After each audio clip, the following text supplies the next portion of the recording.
Listening, fill in the blanks. Let's start.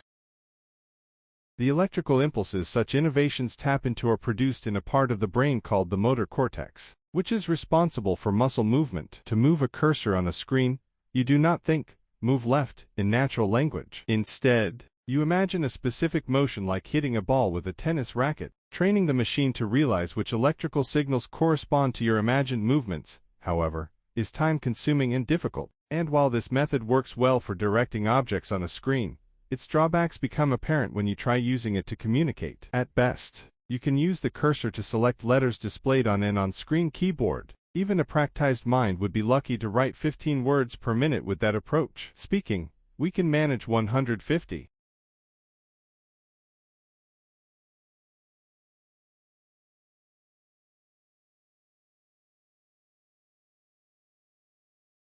Beyond these direct benefits, we can consider the wider implications for transport and society, and how manufacturing processes might need to respond as a result.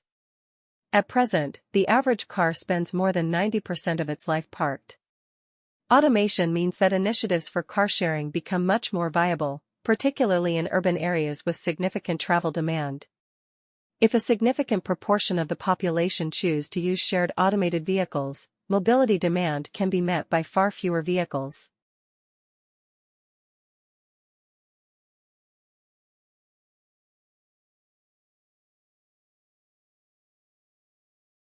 The Spitfire was designed by aeronautical engineer Reginald Joseph Mitchell.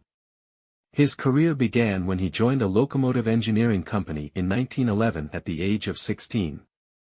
However, in 1917 he moved from his hometown to join the Supermarine Aviation Works in Southampton and was promoted to chief designer within his first year of employment. By the time the company was taken over by Vickers Armstrongs in 1928, Mitchell had held the post of technical director for a year, and his capabilities and contributions were deemed so significant Vickers Armstrong made his continual employment for a 5-year period a condition of the purchase of the company.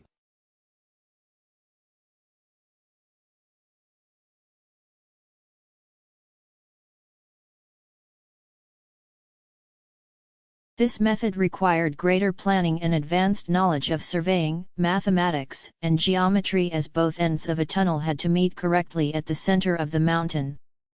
Adjustments to the direction of the tunnel also had to be made whenever builders encountered geological problems or when it deviated from its set path.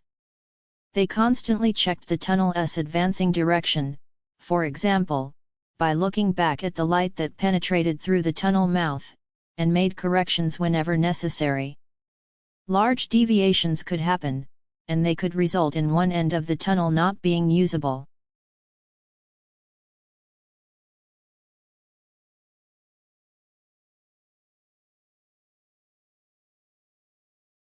The Persians, who lived in present-day Iran, were one of the first civilizations to build tunnels that provided a reliable supply of water to human settlements in dry areas.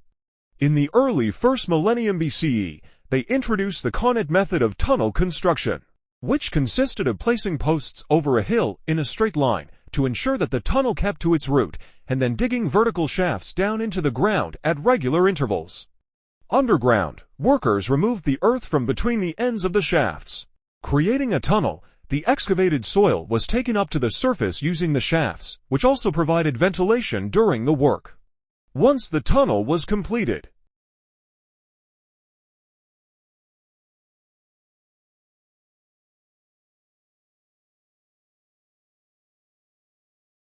the readers of Young's book must be prepared for a decidedly unglamorous world. Among the less appealing case studies is one about a fungus that is wiping out entire populations of frogs, and that can be halted by a rare microbial bacterium. Another is about squid that carry luminescent bacteria that protect them against predators. However, if you can overcome your distaste for some of the investigations, the reasons for Young's enthusiasm become clear. The microbial world is a place of wonder. Already, in an attempt to stop mosquitoes spreading dengue fever, a disease that infects 400 million people a year, mosquitoes are being loaded with a bacterium to block the disease. In the future, Our ability to manipulate microbes means we could construct buildings with useful microbes built into their walls to fight off infections.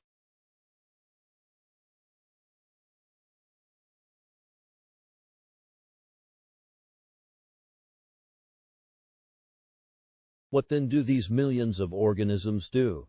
The answer is pretty much everything.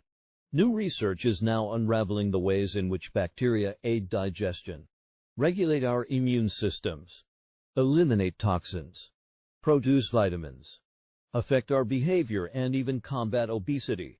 They actually help us become who we are, says Young. But we are facing a growing problem. Our obsession with hygiene, our overuse of antibiotics, and our unhealthy, low-fiber diets are disrupting the bacterial balance and may be responsible for soaring rates of allergies and immune problems, such as inflammatory bowel disease (IBD).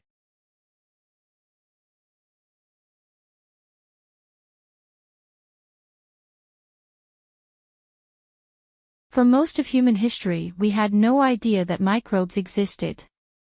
The first man to see these extraordinarily potent creatures was a Dutch lensmaker called Antony van Leeuwenhoek in the 1670s. Using microscopes of his own design that could magnify up to 270 times, he examined a drop of water from a nearby lake and found it teeming with tiny creatures he called animalcules.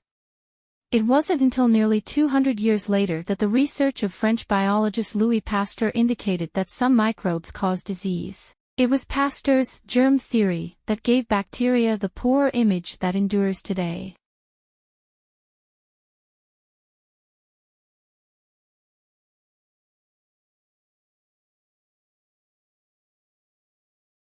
The method of cutting these huge figures was simply to remove the overlying grass to reveal the gleaming white chalk below.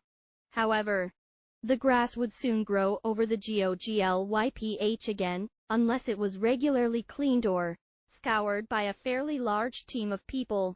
One reason that the vast majority of hill figures have disappeared is that when the traditions associated with the figures faded, people no longer bothered or remembered to clear away the grass to expose the chalk outline.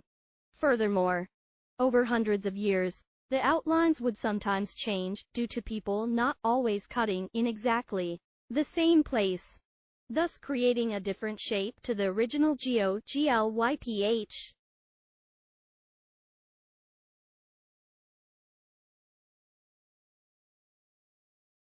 Like, share, subscribe the channel, and press the bell icon for further updates.